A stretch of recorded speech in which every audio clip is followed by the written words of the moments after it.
வைசாக மாதமான வைகாசி மாத மாஹாத்மியம் 18ஆம் அத்தியாயம். வேடனின் முற்பிறப்பு. வேடன் கூறினான், முனிவரே, நான் ஒரு பாவியாகவும் மிகவும் தீய எண்ணம் கொண்டவனாகவும் இருந்த போதிலும் உங்களால் ஆசீர்வதிக்கப்பட்டுள்ளேன். உண்மையில் பெரியோர்கள் இயல்பாகவே கருணை மிக்கவர்களாகவும் நற்குணம் கொண்டவர்களாகவும் விளங்குவர். இழிந்த பிறப்பில் பிறந்த வேடனாகிய நான் எங்கே? உங்களைப் போன்ற உயர்ந்த மனம் எங்கே? நமக்கிடையே எத்துணை பெரிய வேறுபாடு! உங்களின் சிறந்த ஆசைகளை மட்டுமே நான் பெரிதும் மதிக்கிறேன். நற்பண்புகள் நிறைந்த ஐயனே, உங்களால் வழிநடத்தப்படவும் அறிவுறுத்தப்படவும் நான் தகுதியுடையவன்.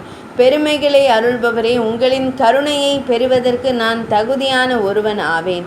நான் ஆசீர்வதிக்கப்பட வேண்டும். நான் உங்களின் ஆன்மீக புதல்வன் ஆவேன். கருணையின் இருப்பிடமே என் மனம் தீய விளைவுகளையும் துன்பங்களையும் விளைவிக்கும் இத்தகைய துர்க்குணங்களை இனிமேல் கொள்ளாதவாறு என் மீது கருணை காட்டுங்கள். நல்லோர்களின் தொடர்பை பெறுவதன் மூலம் எவரும் எவ்விடத்திலும் எக்காலத்திலும் துன்பத்தை அனுபவிப்பதே இல்லை. ஆகையால் அந்தணரை பாவங்களை அழிக்கும் ஆற்றல் கொண்ட ஞான மொழிகளால் எனக்கு உபதேசம் செய்யுங்கள். அத்தகைய உபதேசங்களின் துணையால் முக்தியை வீடு பேற்றை விரும்பும் ஆன்மாக்கள் நிச்சயமாக இந்த உலகியல் வாழ்வெனும் பெருங்கடலை கடந்து கரை சேர்வர். நடுநிலை தவறாத மனமும் அனைத்து உயிரினங்களிடத்தும் அன்பு மற்றும் கருணையும் கொண்ட கண்ணியமிக்க மற்றும் நற்பண்புகள் வாய்ந்த மனிதர்களின் பார்வையில் எவரும் இழிந்தவரோ அல்லது உயர்ந்தவரோ அல்லர். எவரும் தமக்குரியவர் என்றோ அல்லது அந்நியர் என்றோ பிரித்து அறியப்படுவதில்லை.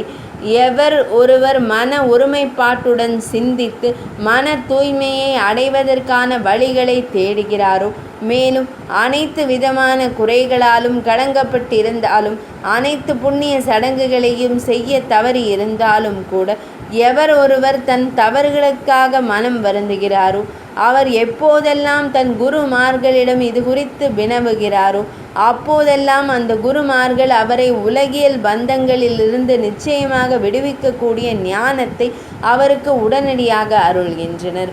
கங்கை நதியானது மனிதர்களின் பாவங்களை அழிக்கும் காரணமாக அமைவது போலவே நற்பண்புகள் நிறைந்த மற்றும் உயர்ந்தோர் என்போர் அறிவற்ற மற்றும் மந்த புத்தி கொண்ட மக்களை உய்விக்கும் இயற்கையான மீட்பர்களாக போற்றப்படுகின்றனர். கருணை வடிவமே, தன் அடியார்களிடத்தில் எப்போதும் நன்மனம் கொண்டவரே, எனக்கு உபதேசம் செய்வதில் எவ்வித தயக்கமும் கொள்ள வேண்டாம். ஏனெனில் உங்களின் உபதேசங்களை செவிமடுக்கும் உங்களுக்கு சேவை செய்யும் பேராவல் எனக்கு உள்ளது. நான் உங்களுக்கு பணிந்து வணங்கியுள்ளேன். மேலும் உங்களின் புனிதமான தொடர்பை பெற்றதன் மூலம் நான் தூய்மை அடைந்துள்ளேன். வேடன் கூறிய இவ்வார்த்தைகளை செவிமடுத்ததும் அந்த முனிவர் மீண்டும் தன் மனதிற்குள் வியப்படைந்தார். மிக நன்று, மிக நன்று என்று வியந்துரைத்த பின்னர் அவர் அந்த புண்ணிய விரதங்களை குறித்து கூறத் தொடங்கினார். சங்கரனார் கூறினார், வேடனே, நீ நன்மையை விரும்பினால் வைசாக மாதத்தில் இந்த தூய விரதங்களை அனுசரிப்பாயாக. இவை மிகவும் சிறந்தவை. பகவான் ஸ்ரீ மகாவிஷ்ணுவிற்கு பெருமகிழ்ச்சியை அளிப்பவை. இவை பக்தர்களை சம்சார கடலிலிருந்து பிறவி பெருங்கடலிலிருந்து விடுவிக்க வல்லவை. இங்கே கடும் வெயில் நம்மை வாட்டுகிறது. இங்கே நிழலோ நீரோ ஏதுமில்லை. எனவே நாம் வேறு ஏதேனும் ஒரு இடத்திற்கு செல்வோம். அங்கே போதிய நிழல் இருக்கும். அங்கே சென்று தாம் நீரருந்திய பின்னர் தான் நிழலில் இளைப்பாறுவீர். அந்த இடத்தில் பாவங்களை போக்கவல்ல அந்த புண்ணிய விரதங்களின் பெருமையை நான் தமக்கு விவரித்து கூறுவேன். பகவான் ஸ்ரீ மகாவிஷ்ணுவிற்கு மிகவும் உகந்ததான வைசாக மாதத்தின் மகிமையை நான் உனக்கு எடுத்துரைப்பேன். நான் கேட்டறிந்த வகையிலும் நேரில் கண்ட வகையிலும் அந்த மகிமையை உனக்கு நான் விவரிப்பேன். முனிவர் இவ்வாறு கூறியதும் வேடன் தன் இரு கரங்களையும் கூப்பி வணங்கியவாறு பின்வருமாறு கூறினான். இங்கிருந்து சற்று தொலைவில் மிகச்சிறந்த ஒரு ஏரி உள்ளது. அதில் நீர் நிறைந்து காணப்படுகிறது. அங்கே பழங்கள் நிறைந்த விழா மரங்கள் பல உள்ளன. நாம் அந்த இடத்திற்கே செல்வோம். அங்கே சென்றால் தாங்கள் முழுமையாக திருப்தி அடைவீர்கள் என்பதில் எவ்வித ஐயமும் இல்லை. வேடன் இவ்வாறு வழிகாட்டியதும் அந்த முனிவர் அவனுடன் கூடவே சென்றார். அங்கிருந்து சிறிது தூரம் சென்றதும் அந்த முனிவர் அந்த சிறந்த ஏரியை கண்டார். அந்த ஏரி கொக்குகள் மற்றும் காரண்டவ பறவைகளால் நிறைந்து காணப்பட்டது. செந்நாரை போன்ற பறவைகளால் அந்த ஏரி மேலும் அழகு பெற்று திகழ்ந்தது. அன்ன பறவைகள், சாரச பறவைகள், நாரைகள் போன்ற பல்வேறு பறவைகள் ஏரியை சுற்றிலும் நிறைந்து நின்று அதற்கு பெரும் பொலிவை ஊட்டிக் கொண்டிருந்தன. துளைகள் கொண்ட மூங்கில் நாணல்கள் தேனீக்களின் ரீங்காரத்துடன் இணைந்து இனிமையானதொரு இன்னிசையை எழுப்பிக் கொண்டிருந்தன. ஆமைகள், முதலைகள், மீன்கள் போன்ற நீர்வாழ் உயிரினங்கள் நீரில் நீந்தி கொண்டிருக்க அந்த ஏரி காண்பதற்கு மிகவும் எழில் மிக்கதாக விளங்கியது. அது அல்லி மலர்கள், நீலத்தாமரைகள், செந்தாமரைகள், வெண்தாமரைகள் என பல்வேறு மலர்கள் நிறைந்து விளங்கிய ஒரு பரந்த ஏரியாகும். ஏரியை சுற்றிலும் கோகனத வகையை சேர்ந்த 100 இதழ்கள் கொண்ட தாமரை மலர்கள் பூத்து குலுங்கி அந்த ஏரியை மிகச் சிறப்பாக அலங்கரித்து கொண்டிருந்தன. பறவைகளின் இனிய கீத ஒலிகள் அந்த சூழல் முழுவதும் எதிரொலித்து கொண்டிருந்தன. அந்த ஏரி காண்போரின் விழிகளுக்கு ஒரு திருவிழா காட்சியின் இன்பத்தை அள்ளி வழங்கும் வகையில் அமைந்திருந்தது. கரைகளின் இரு மருங்கிலும் மூங்கில் புதர்களும் அவற்றை அலங்கரிக்கும் விதமாக பல வகை மரங்களும் செறிந்து காணப்பட்டன. ஆலமரம், காரஞ்சம், நீபம், புளி, வேம்பு, பிலக்கம், பிரியாலகம், சம்பகம், பகூலம், புன்னாகம், தும்பரம், விழா, நெல்லி, நீஷ்போஷணம் மற்றும் நாவல் போன்ற பல்வேறு மரங்கள் சூழ அமைந்திருந்ததால் அவ்விடம் எழில் மிகுந்து விளங்கியது. அவ்விடத்தை சுற்றிலும் காட்டு யானைகள், மான்கள், காட்டுப்பன்றிகள், எருமைகள் என பல வகையான விலங்குகள் நிறைந்திருந்தன. மேலும் முயல்கள், முள்ளம்பன்றிகள், நீல எருமைகள், நீல்காய் போன்ற விலங்குகளும் அவ்விடத்திற்கு அழகூட்டி கொண்டிருந்தன. அவ்விடத்தை சுற்றிலும் காடு சூழ்ந்திருந்தது. அக்காட்டை சிங்கங்கள், புலிகள், ஓநாய்கள், காண்டாமிருகங்கள், கஸ்தூரி மான்கள், கலை மான்கள், கழுதைகளை கொன்றுண்ணும் அதிசயமான 8 கால் சரவங்கள் மற்றும் சாமரி மான்கள் ஆகியவை அலங்கரித்து நின்றன. மரக்கிளைக்கு கிளை வேகமாக தாவிச் செல்லும் குரங்குகள் அங்கு நிறைந்திருந்தன. காட்டுப்பூனைகள், கரடிகள் மற்றும் ருரு மான்கள் ஆகியவற்றின் நடமாட்டத்தால் அவ்விடம் அச்சமூட்டுவதாக விளங்கியது. அங்கு சில் வண்டுகளின் இரைச்சலும் செவி கூசும் வகையிலான கடுமையான கிரங்கு ஒலிகளும் மூங்கில் நாணங்களிலிருந்து எழும் ஓசைகளும் ஒலித்து கொண்டிருந்தன. பலத்த காற்று வீசியதால் மரங்கள் அசைந்து பெரும் சலசல ஒலியை எழுப்பின. தீராத தாகத்தால் பெரிதும் வருந்தி இருந்த முனிவர்களுள் சிறந்தவரான அவர் அந்த வேடன் சுட்டி காட்டியவாறே மிகுந்த சிறப்புமிக்க அந்த தடாகத்தை கண்டார். அவர் அந்த எழில்மிகு தடாகத்தில் தமது நண்பகல் நீராடலை முடித்து கொண்டு மீண்டும் தமது ஆடைகளை அணிந்து கொண்டார். பின்னர் நண்பகல் வேலைக்காக விதிக்கப்பட்டிருந்த சமய சடங்குகளை அவர் நிறைவேற்றினார். இறைவனை வழிபட்ட பின்னர் அந்த வேடன் கொண்டு வந்திருந்த மிகவும் சுவையானதும் களைப்பை போக்கக்கூடியதுமான விளாம்பழம் மற்றும் பிற பழங்களை அவர் மிகுந்த விருப்பத்துடன் உட்கொண்டு மகிழ்ந்தார். அதன் பின் அவர் சௌகரியமாக அமர்ந்து கொண்டு தர்மத்தில் ஈடுபாடு கொண்ட அந்த வேடனை நோக்கி கேட்டார். தர்மத்தில் ஆர்வமுள்ள வேடனே, இப்போது நான் உனக்கு முதலாவதாக எதை கூற வேண்டும் என்று நீ விரும்புகிறாய்? பலவிதமான தனித்தன்மை வாய்ந்த புனித சடங்குகள் பல உள்ளன. அவற்றுள் வைசாக மாதத்திற்காகவே சிறப்பாக வகுக்கப்பட்டிருக்கும் சடங்குகள் காண்பதற்கு சிறியவையாக தோன்றினாலும் மிகுந்த நற்பலன்களை அளிக்கக்கூடியவை. அவை இவ்வுலகிலும் மறு உலகிலும் உள்ள அனைத்து உயிரினங்களுக்கும் நன்மைகளை அருள்கின்றன. நீ எதை கேட்க தகுதியானது என்று உன் மனதில் கருதி இருக்கிறாயோ அதையே முதலாவதாக கேட்பாய்.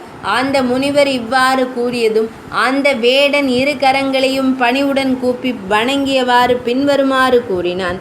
வேடன் கூறினான், எந்த கிரமத்தின் விளைவாக தமோகுணம் நிறைந்த இந்த வேடன் பிறவியை நான் அடைந்தேனோ இத்தகைய மனச்சாய்வு ஏற்படுவதற்கு என்ன காரணம்? உங்களை போன்ற ஒரு உத்தம ஆத்மாவுடன் எனக்கு தொடர்பு ஏற்பட்டது எப்படி? புனித பெருமானே, நான் அறிந்து கொள்ள தகுதியுடையவன் என்று நீங்கள் எண்ணினால் இவைகளையும் பிற விஷயங்களையும் எனக்கு எடுத்துரைப்பீராக. இவ்வாறு வேண்டிக் கொள்ளப்பட்டதும் சங்கன் எனும் அந்த பெரும் முனிவர் மேகத்தின் முழக்கத்தை போன்ற கம்பீரமான குரலில் மீண்டும் உரையாடத் தொடங்கினார். அவரது தாமரை போன்ற முகத்தில் ஒரு புன்னகை தவழ்ந்தது. சங்கன் கூறினார், முற்காலத்தில் சாகல நகரம் இன்றைய பஞ்சாப் மாநிலத்தில் உள்ள சியால்கோட் ஒன்றில் ஸ்தம்பன் எனும் பெயருடைய ஒரு அந்தணராக நீர் வாழ்ந்து வந்தீர். தாம் வேதங்களை நன்கு கற்று தேர்ந்தவராகவும் மிகுந்த அறிவுத்திறன் கொண்டவராகவும் விளங்கினீர். தாம் ஸ்ரீவத்ச கோத்திரத்தில் பிறந்தவர். ஒரு விலை மகளை தாம் உமது மையல் நாயகியாக கொண்டிருந்தீர். அவளுடன் கொண்ட தொடர்பினும் குற்றத்தின் காரணமாக தாம் உமது அன்றாட கடமைகளான நித்திய கர்மாக்களை கைவிட்டீர். தாம் ஒரு சூத்திரனைப் போலவே இல்லத்திற்கு திரும்பும் வழக்கத்தை கொண்டிருந்தீர். நன்னடத்தை ஏதுமில்லாதவராகவும் அனைத்து புண்ணிய சடங்குகளையும் புறக்கணித்தவராகவும் தீயொழுக்கம் கொண்டவராகவும் தாம் திகழ்ந்தீர். நமக்கு காந்திமதி என்னும் பெயருடைய ஒரு அந்தண மனைவி இருந்தாள். தாம் ஒரு இழிந்த அந்தணராக இருந்த போதிலும் அந்த அழகிய பெண்மணி அந்த விலைமகள் உள்பட உங்கள் இருவருக்கும் பணிவிடைகள் செய்து வந்தாள். உங்களை மகிழ்விப்பதற்காக அவள் உங்கள் இருவரின் பாதங்களையும் சுத்தம் செய்து பணிவிடை செய்தாள். உங்கள் இருவரின் சொற்களுக்கும் அவள் முழுமையாக கீழ்ப்படிந்து நடந்தாள். உங்கள் இருவரையும் கட்டிலில் படுக்க அனுமதித்துவிட்டு அவள் தரையிலே படுத்து உறங்கினாள். அந்த விலை மகள் தடுத்த போதிலும் உமது அந்தண மனைவி அவள் தன் கற்பிற்குரிய கடமைகளை தவறாமல் கடைபிடித்து வந்தாள். தன் கணவனுக்கும் அவனோடு தங்கியிருந்த விலை மகளுக்கும் ஒரு சேர பணிவிடை செய்து வந்த அவள் இவ்வுலகில் மிகுந்த துயரத்துடனே காலத்தை கழித்து வந்தாள். இவ்வாறு நீண்ட காலம் கடந்து சென்றது. ஒரு நாள் அந்த கணவன் உளுந்தையும் அதனுடன் முள்ளங்கியையும் சேர்த்து உணவாக உட்கொண்டான். சூத்திரர்களுக்குரிய வழக்கத்தை பின்பற்றி அவன் மொச்சை பயிரை எள்ளுடன் கலந்து உட்கொண்டான். உடலுக்கு ஒவ்வாத அந்த உணவுகளை உட்கொண்டதன் விளைவாக அவனுக்கு வாந்தியும் பேதியும் வயிற்றுப்போக்கும் ஏற்பட்டது. அந்த உணவின் ஒவ்வாமை காரணமாக அவன் பகந்தரம் எனும் கொடிய நோய்க்கு ஆளானான். அந்த நோயின் கொடுமையால் இரவும் பகலும் அவன் உடலுக்குள் நெருப்பு வைத்து சுடுவது போன்ற வேதனையை அனுபவித்தான். இல்லத்தில் செல்வம் தாராளமாக இருந்தவரை அந்த விலை மகள் அங்கேயே தங்கியிருந்தாள். ஆனால் அவனது செல்வத்தை எல்லாம் பறித்து கொண்ட பின்னர் அவள் அந்த இல்லத்தில் ஒரு கணமும் தங்கவில்லை. இரக்கமற்ற கொடியவனான அந்த விலை மகள் அவனை விட்டு விலகிச் சென்று வேறொருவனுடன் குடித்தனம் நடத்தினாள். நோயின் கொடுமையால் பெரிதும் வருந்தியவனாய், வலியின் காரணமாக மனம் கலங்கியவனாய் அவன் தன் மனைவியை கண்டு விழிநீர் மல்கும் பரிதாப குரலில் பின்வருமாறு கூறினான்.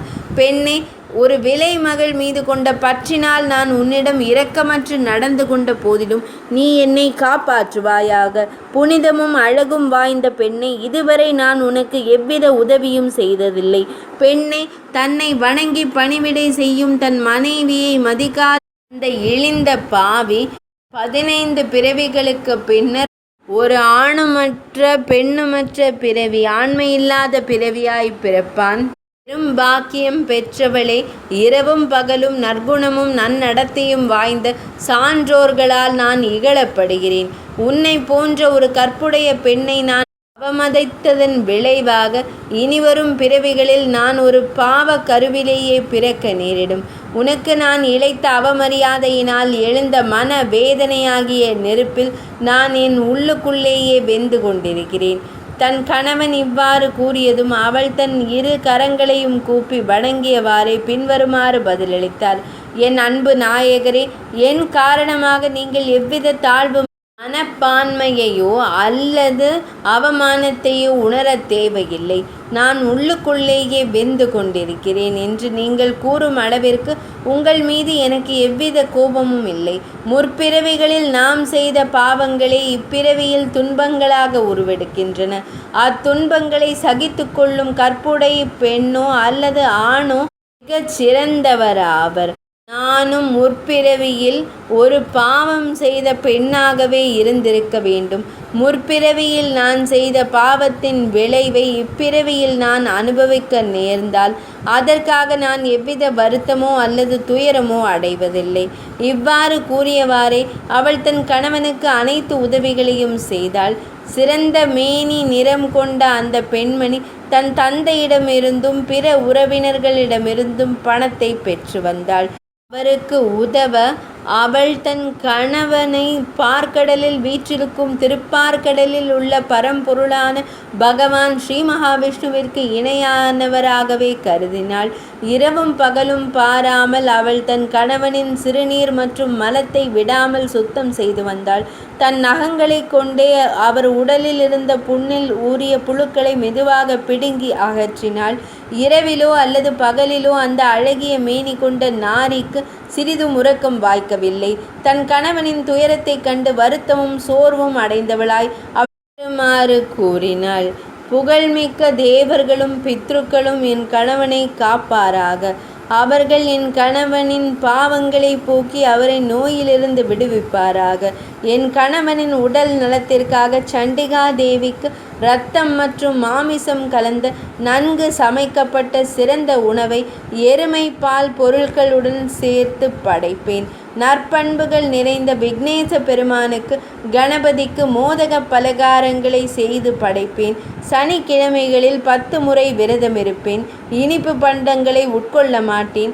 நெய்யை பயன்படுத்த மாட்டேன். என் உடலில் எண்ணெய் பூசிக்கொள்ள மாட்டேன். ஐயமின்றி நான் இவ்வாறே என் விரதத்தை கடைபிடிப்பேன். என் கணவர் எவ்வித நோயும் இன்றி 100 ஆண்டுகள் வாழ்வாராக. அந்த கற்புடை பெண் தினங்கள் நகரும் போதெல்லாம் தினமும் இவ்வாறே பிரார்த்தித்து வந்தாள். பின்னர் வைகாசி மாதத்தின் ஒரு மாலை பொழுதில் தேவலர் எனும் நற்பண்புகள் நிறைந்த முனிவர் ஒருவர் உங்கள் இல்லத்திற்கு வருகை தந்தார். கோடை வெப்பத்தின் கொடுமையால் அவர் மிகவும் தளர்வுற்றிருந்தார். அச்சமயத்தில் உங்கள் மனைவி ஒரு மருத்துவர் நம் இல்லத்திற்கு வந்திருக்கிறார்.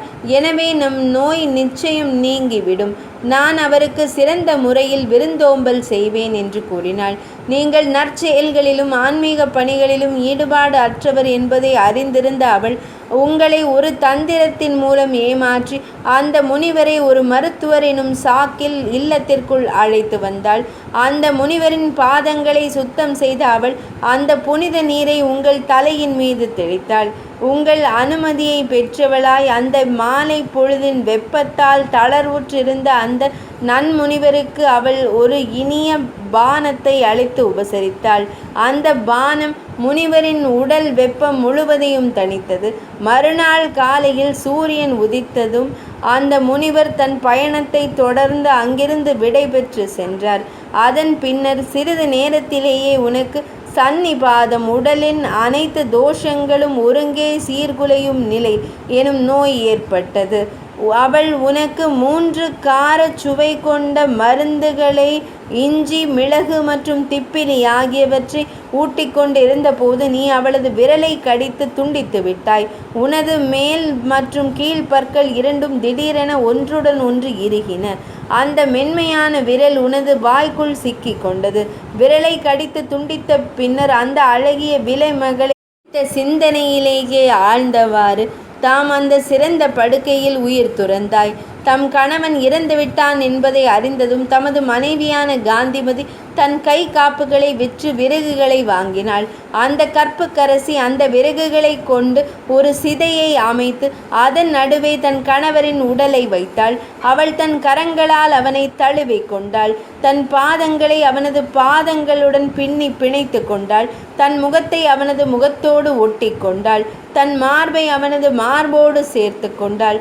மேலும் தன் பிறப்புறுப்பை அவனது பிறப்புறுப்பின் மீது வைத்து கொண்டாள். இவ்வாறு தன் கணவனின் உடலின் மீது தன்னை முழுமையாக அர்ப்பணித்து கொண்ட அந்த மங்கள பெண்மணி விட்டு எரியும் நெருப்பில் தன் கணவனின் நோயுற்ற உடலோடு சேர்த்து தன் உடலையும் எரித்து கொண்டாள். கீழே உள்ள குறிப்புகளையும் காணலாம். தன் கணவனை தழுவியவாறே அவள் தன் உடலை துறந்து முராரியின் பகவான் ஸ்ரீ மகாவிஷ்ணுவின் உலகத்தை அடைந்தாள். வைசாக மாதத்தில் இனிப்பான பானத்தை தானமாக அளித்தாலும் ஒரு முனிவரின் பாதங்களை சுத்தம் செய்து பணிந்ததாலும் கிடைத்த புண்ணியத்தின் விளைவாகவே அவள் அந்த பேற்றை பெற்றாள். யோகியர் மட்டுமே அடைய தகுதியான அந்த உயர்ந்த உலகத்தை அவள் அடைந்தாள். நீ உனது பாவங்கள் அனைத்திலிருந்தும் விடுபட்டிருந்த போதிலும் இறக்கும் தருவாயில் ஒரு விலை மகளை குறித்த சிந்தனையிலேயே ஆழ்ந்திருந்த காரணத்தினால் பயங்கரமான தோற்றம் கொண்ட ஒரு வேடனாக பிறப்பெடுத்தாய். நீ வன்முறையில் மிகுந்த ஈடுபாடு கொண்டவனானாய். நீ எப்போதும் பிறருக்கு மன துயரத்தையே நெருடலையே ஏற்படுத்தி வந்தாய். கற்புக்கரசியான மனைவியை பெற்ற வேடனே, வைசாக மாதத்தில் இனிப்பான பானத்தை தானமாக அளிப்பதற்கு தாம் சம்மதம் தெரிவித்திருந்தாய் அல்லவா? அதன் காரணமாகவே தாம் ஒரு வேடனாக பிறந்திருந்த போதிலும் அனைத்து இன்பங்களையும் அருளக்கூடிய புனிதமான நற்கர்மங்களை குறித்து விசாரிக்கும் நல் மனப்பான்கு உனக்கு அமைந்தது. ஒரு முனிவரின் பாதங்களை சுத்தம் செய்த நீரையே உன் தலையிலும் நீ தெளித்து கொள்ளும் பேற்றையும் நீ பெற்றாய். அந்த செயல் உனது பாவங்கள் அனைத்தையும் அழிப்பதற்கு துணை நின்றது. ஆகவே இந்த வனத்தில் இப்போது என்னை சந்திக்கும் நல்வாய்ப்பு உனக்கு கிடைத்தது. இதன் விளைவாக இனிவரும் காலங்களில் நீ மேலும் பல செல்வங்களையும் பிற நன்மைகளையும் பெறுவாய். இவ்வாறு உனது முற்பிறவியில் நீ செய்த செயல்கள் அனைத்தும் உனக்கு எடுத்துரைக்கப்பட்டன.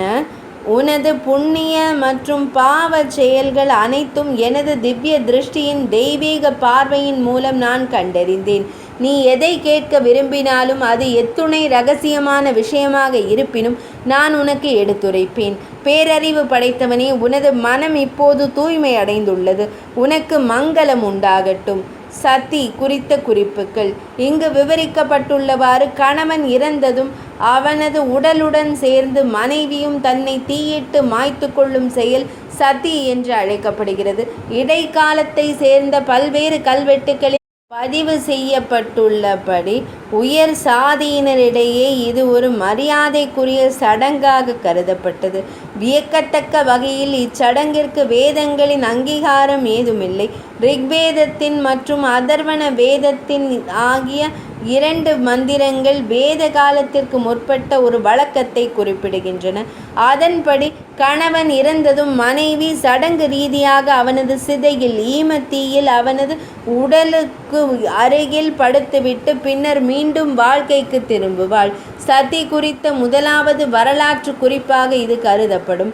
மகாபாரதத்தின் ஆதி பருவத்தில் வரும் பாண்டு மன்னனுடன் அவனது மனைவி மாதிரி உடன்கட்டை ஏறிய நிகழ்வு குறித்த குறிப்பு அதே மகாபாரதத்தின் ஆதி பருவத்தில் வரும் குறிப்பால் மறுக்கப்படுகிறது. ஏனெனில் பாண்டு மற்றும் மாதிரி ஆகிய இருவரின் உடல்களும் ஹஸ்தினாபுரத்திற்கு கொண்டு வரப்பட்டு ஒரே சிதையில் வைத்து அரச மரியாதையுடன் ஈமச் சடங்குகள் செய்யப்பட்டன என்று அப்பகுதி கூறுகிறது.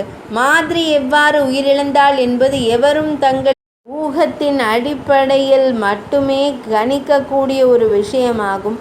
பாண்டு மன்னன் இறக்கும் தருவாயில் தனக்கு ஏற்பட்ட பாலுறவு விருப்பத்தை நிறைவேற்ற இயலாத நிலை அவளது மனதை வெகுவாக உடைத்திருக்க வேண்டும்.